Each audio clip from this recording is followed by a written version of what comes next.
All right. Hey. You've said you always wanted a place to speak. Why is speaking so important to you? It's not that it's so important to me versus I just love it. It's just like it's kind of like an outlet for me. I have so much going on in my head, so many thoughts that like I just need to speak it out. Love that. What made you finally start this podcast, Life is Art? I've been wanting to do it for so long, like forever. And finally, I guess like the pieces just fell into place. Like we had someone to like take care of it. It was just felt overwhelming for me before. So now, I don't know, just came together. Nice. What do you hope listeners will feel when they tune in? I hope that they'll feel hopeful, relaxed, and at the same time entertained. It's fun. It is. You describe your conversations as sometimes light and sometimes denser. What do you mean by that? Well, you know, life could be so serious and there's so much to talk about, but like, I don't know, like when I'm cooking in the kitchen, I don't always want to hear something so intense. Like, you know, you just want to like chill. So sometimes it's light, sometimes it's heavier, like you never know what you're going to get, but it'll always be interesting and Why do you think it's important for people not to know exactly what they'll get with each episode? because I think it can like keeps up I just feel like this goes along with the whole theme of life is art, and the whole reason why, you know, life is just so imperfect but beautiful is because the imperfections are the surprises. It's what keeps us engaged and interesting. And if we know what's going on and every time we have an answer, then it's monotonous, then it's boring. Say you're here to pop the bubble of perfection. What does that mean to you? It means that I think that as humans, we're all striving for perfection, and that's different than excellence. We should be striving for excellence, but perfection is just a pursuit that will end up nowhere. And I realized that early on when I was painting, and so I just want to share that lesson quickly with everyone else, that we just stop. How did your art and painting teach you about perfection versus imperfection? Well, when I started painting, I would try to create as perfect as possible because I wasn't so secure with my talent and my paintings. So I tried as hard as I can to make every single thing perfect. And it's kind of like you need to know the rules to break the rules.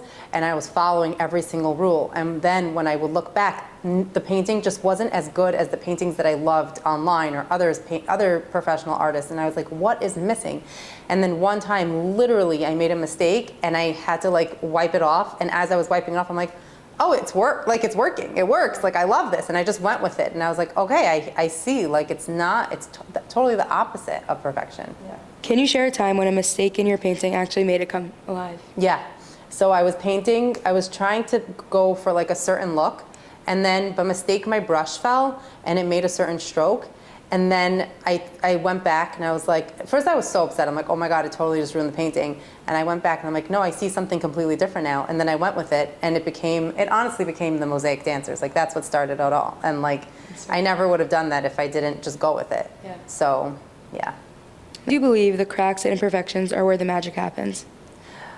Because our eye needs to like complete a vision. And when we see something that's too perfect, again, it's just monotonous and boring, and we don't know what to wrap our head around. When we see something that's wrong and off in a good way, where there's like a symphony, if it creates like this, like the chocolate chip cookie with the salt and the chocolate chips, you know, you need that, like, why are we adding salt? Like, that's why. Yeah. What do you mean when you say life itself is art? Well, life mimics art. So however it is, when Hashem is the truest painter, he is the ultimate creator, and so when we create with our hands, it gives off the same. We mimic God. So yeah, it really life imitates art. Art imitates life. Right. I don't know. How do you hope people will learn to see their own imperfections as beautiful? I hope that people can realize through the podcast and listening to different episodes and when I speak that it's all good. Like, it's all our colors, and we have to be able to paint with the light and the dark, and that creates the painting. And you can't just run away and hide from the darkness expecting only light. Like, it's just impossible. Like, that's not how you create a beautiful painting. What's the ultimate message you want people to take away from Life is Art? I want them to take away the fact that they can be comfortable being their full selves with all their different colors, and really just feeling seen and a place where they feel understood. How do you prepare for a conversation versus just letting it flow? I usually like to just let it flow because it just goes with the vibe. Like if we're gonna make it too perfect, people feel it, and like it just doesn't have the soul. So it's usually just a conversation, and then if like I have like a few prompts to guide. Yeah.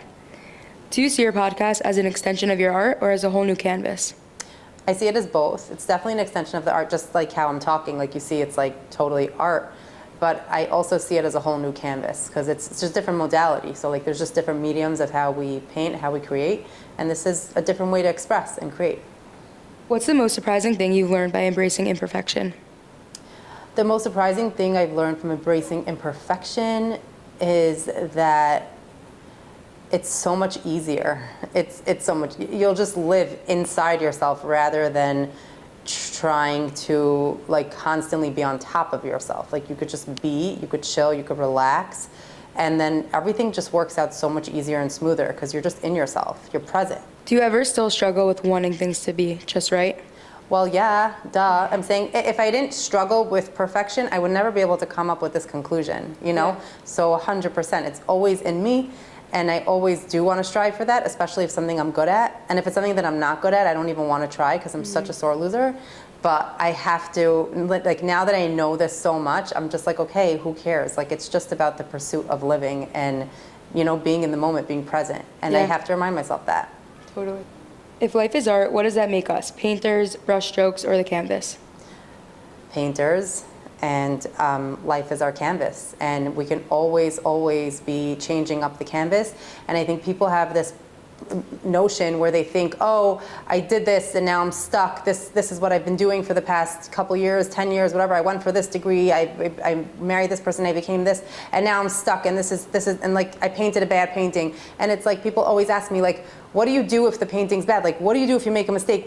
And I'm like, it's the easiest thing in the world. You just paint over it. It's like you could paint over, you know how many paintings Picasso painted over? If you look from the back, it's a completely different painting. You'll never know. And you could keep going. I could paint over all these paintings. I could paint over them 10 times, 15 times. So life is a canvas, and that means that it doesn't have to be blank for you to start over. You could just paint on top of it. And we are the painters. You have the power. Yeah. What's something listeners would be surprised to learn about you? Oh, I'm holding this piece of hair. Because I could be a perfectionist, people always assume that I'm type A to the max, and I'm so not. Like, I'm just like, I don't know, type B or, I don't know, type C. Right, I don't type B know. and a half. But Yeah, like not at all. Yeah. What's the ultimate message you want people to take away from Life is Art? I want them to take away that, you know, they should really just cut it out with the pursuit of perfection, because it just creates so much unhappiness, and it's all in the doing and the becoming that makes life. And if we're just so